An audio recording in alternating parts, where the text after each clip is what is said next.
E aí pessoal, eu sou Augusto Salgado, professor e cientista social, e hoje, depois de um cliffhanger safado, a orelha do Durkheim vai ficar quentinha e vermelha. Bem-vindos ao Salgado Social.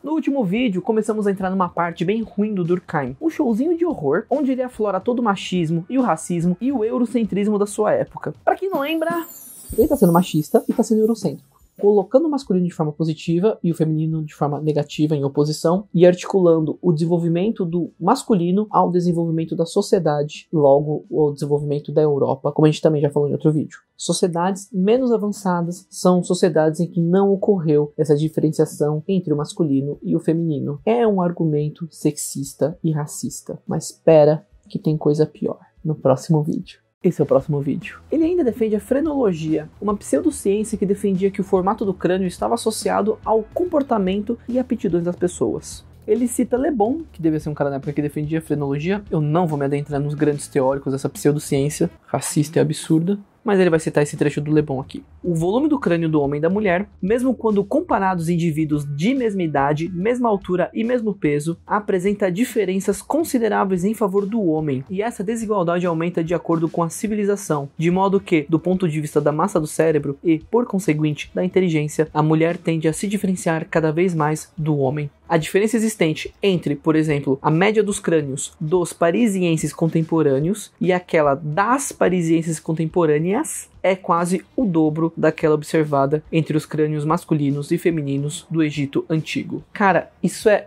tão absurdo. A frenologia foi muito forte no começo do século XX, 1900 e bolinha, assim como a eugenia. Eu vou fazer um vídeo para falar de eugenia especificamente porque eu gosto muito do assunto. É muito revelador sobre o racismo estrutural e institucional no Brasil. Mas enfim, vamos focar um pouco na frenologia. Atribuir traços psicológicos, aptidões, competências ou outras características para questões físicas, como o formato do crânio, como a cor da pele, como o gênero ou alguma coisa nessa linha, é muito problemático e geralmente é racista, é homofóbico, é machista ou alguma coisa do tipo, mas a gente tem que tomar muito cuidado de não transformar isso em tabu, porque é necessário fazer pesquisa a respeito, até para provar, até para deixar muito claro que essas diferenças, se existirem, são irrelevantes. Sempre ficam com uma pulguinha atrás da orelha quando alguém começar a atribuir comportamento a características físicas, e mais não transformem em tabu se vocês viram algum cientista pesquisando a respeito. Se o maluco estiver fazendo besteira, a comunidade científica vai cair matando nele, porque parte da função da academia científica é criticar os outros. Eu devia fazer um vídeo só sobre academia científica, né? Eu vou fazer uma parada dessa. Bom, no caso da frenologia, a característica física que a gente tá falando é o formato do crânio, o espaço que tem pro cérebro, onde tem cavidades, onde não tem. Tem uma cena clássica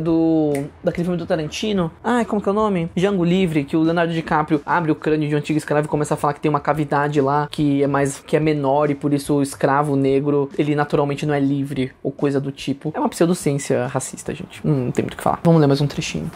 De novo, ele vai citar o Le Bon, mas ele está usando a pesquisa do outro como argumento para sua própria, então ele está corroborando com isso, concordando no caso, tá? Essa distância progressiva dos crânios masculinos e femininos seria derivada ao mesmo tempo ao desenvolvimento considerável dos crânios masculinos e uma estagnação ou até mesmo regressão dos crânios femininos. Tô morando na liberdade, né? E hoje é domingo, então a pracinha ali tá cheiaça. E o mano acabou de botar uma guitarra e tocando no máximo no amplificador. Deixa eu fechar a janela. Cara, hoje, depois de mais de 100 anos do Durkheim, com ressonância magnética, com tomografia, com um monte de ferramentas que seriam impensáveis na época, a gente não sabe direito o que faz cada parte do cérebro. A grande meta da frenologia era bater o olho no formato da cabeça do fulaninho e saber as tendências comportamentais dele a partir do formato do crânio. Era saber se o cara tinha tendências à psicopatia, a ser um ladrão, a ser um mentiroso, esse tipo de coisa. Que bom que a frenologia não se popularizou, porque podia existir quase uma frenologia estrutural em paralelo ao racismo estrutural, manja? Que coisa doentia que ia ser. Além da gente ter que se preocupar com um monte de tipo de discriminação, ia ter mais um derivado de uma pseudociência idiota pra atribuir comportamento ao crânio, mano. É só o que me falta começar a surgir um bando de maluco anti-vax que vai adotar a frenologia como uma parada que faz sentido. O pior é que eu não duvido. A frenologia é racista porque A etnia da pessoa determina várias características físicas, dentre as quais o formato da cabeça, que de novo não tem nada a ver com comportamento. Imagina se uma testa mais pra frente ou mais pra trás, ou sei lá, um formato de alguma coisa fosse atribuída a um tipo de comportamento e tivesse toda uma etnia cuja genética faz com que a testa seja daquele jeito, que o formato seja daquele jeito. Pronto, atribuímos à etnia um comportamento.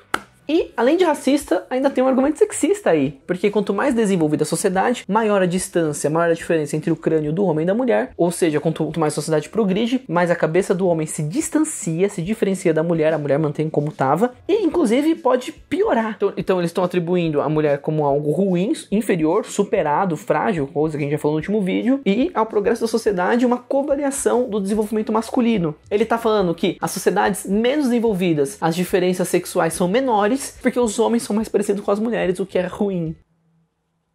E esse mano, o Durkheim, era um dos caras mais brilhantes e progressistas da época. Mas vamos lá, vamos por partes. No vídeo do etnocentrismo, falamos que hierarquizar sociedades tá errado. Vai lá ver o vídeo que eu não vou repetir o argumento. Aliás, tem outro vídeo que o Durkheim explica tipos sociais que também é a mesma parada. Eu vou deixar os dois aqui embaixo. Então, colocar as sociedades indígenas da América do Sul como menos desenvolvidas é um erro. A gente chama de eurocentrismo porque coloca a Europa como o fim do desenvolvimento. Como se todas as sociedades, inevitavelmente, vão se aproximar ao modelo europeu. Mas vamos entrar no argumento deles. Temos sociedades inferiores e superiores. Vamos considerar que isso é verdade. Nas superiores, as mulheres são cada vez mais frágeis. Mesmo que a gente aceite o argumento etnocêntrico de hierarquias sociais, ainda assim não quer dizer que o avanço leva à fragilização da mulher, ou que a brutalização da mulher, seja lá qual for o termo contrário à fragilidade, iniba o progresso. A base do argumento é falha por ser etnocêntrico. O desenvolvimento é uma correlação espúria e sexista. Correlação espúria é quando você relaciona duas coisas que na verdade não tem relação, tá?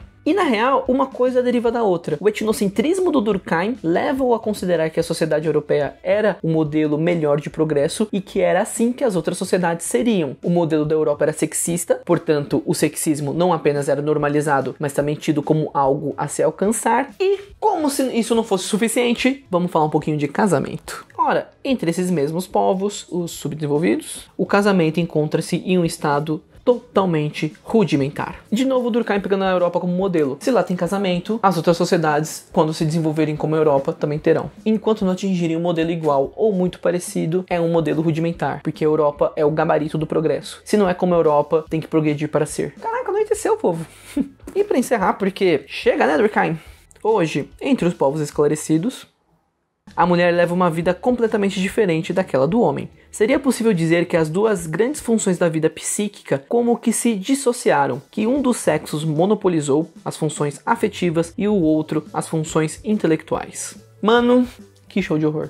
Honestamente, não quero fazer um vídeo sobre sexismo, porque tem gente que manja muito mais do que eu com um vídeo feito sobre o assunto. Eu não tenho muito mais a somar à discussão do que já está disponível por aí. Mas, já que estamos aqui, e já que estamos falando de Durkheim, deixa eu fazer uma analogia. Fatos sociais são maneiras de agir e pensar exterior ao ser com capacidade coercitiva. Vídeo sobre fatos sociais aqui no card e na descrição. O ser feminino ou o ser masculino envolve maneiras de agir e pensar exteriores ao ser com capacidade coercitiva. O que a sociedade compreende caber às mulheres ou aos homens está contido na sociedade e não nos indivíduos, que, por pressão social, são empurrados a essas construções. Sem entrar no mérito da análise e da discussão do processo que levou a tais características serem de um gênero ou de outro, ou mesmo aquelas que habitam em esferas andrógenas ou então transcendem essas divisões, o que eu quero apontar é que aquilo que se espera do masculino ou feminino é uma construção social. E vou deixar uma coisa clara, eu não tô dando meu juízo de valor. Eu tô descrevendo a sociedade. Antes que você venha bater palma pra mim pelo lacre ou me condenar pela ideologia de gênero, eu vou simplesmente recusar os dois. Vou reforçar.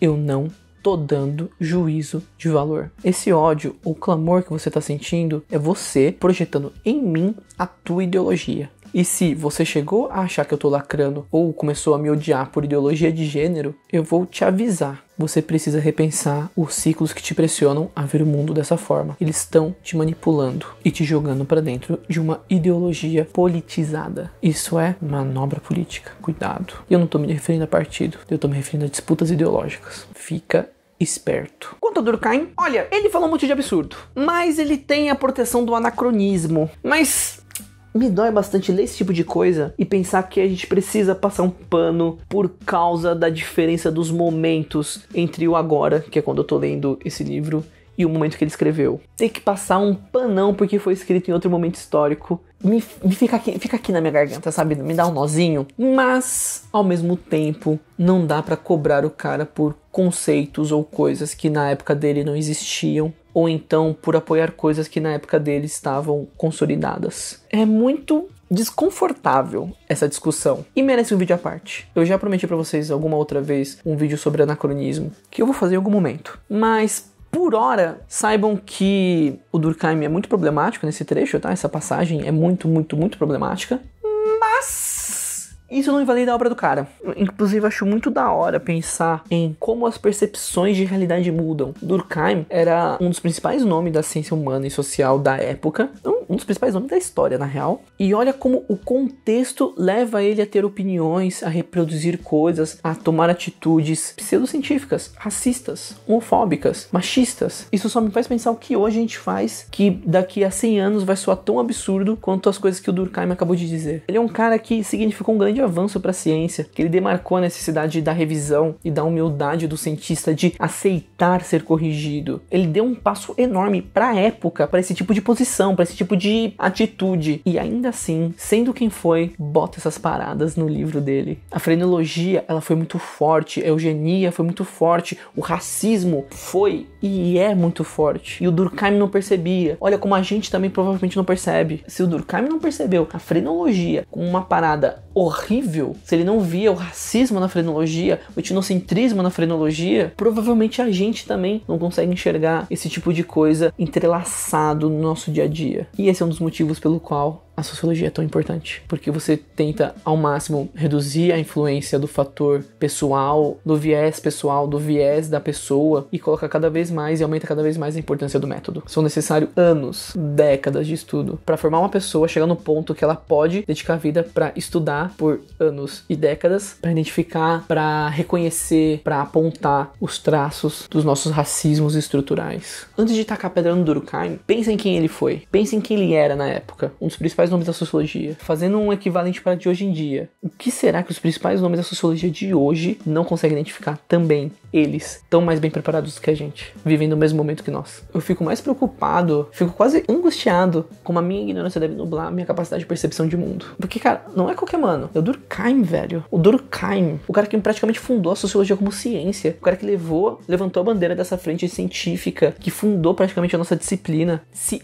ele concordava com coisas que na época dele eram consolidadas e hoje nós sabemos que é absurdo, imagina a gente. Ai, que merda. Porque assim como ele estava preso no tempo dele, a gente está preso do nosso. O que será que o nosso tempo nos limita de perceber? Isso me deixa angustiado, mas ao mesmo tempo animado, porque muita coisa vai mudar. E por mais que os tempos pareçam estar ruins, o conhecimento ele se acumula. Ele se acumulou da época do Durkheim. E na moral, não dá pra falar que as coisas estão muito ruins, porque o Durkheim escreveu, galera, não tinha passado nem a Primeira Guerra. Depois desse livro aqui, vai ter a Primeira, a Segunda e a Guerra Fria. Se a gente passou pelas 2 guerras mundiais, a Guerra Fria, que quase acabou o mundo, num desastre nuclear, e o conhecimento acumulou mesmo assim, o que a gente tá passando por hoje vai passar. A questão é, não só o quão rápido, mas também qual que vai ser o equivalente ao Museu do Holocausto da nossa geração.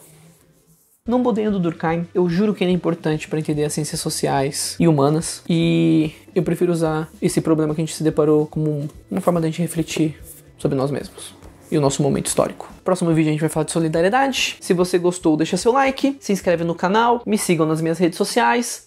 Tchau!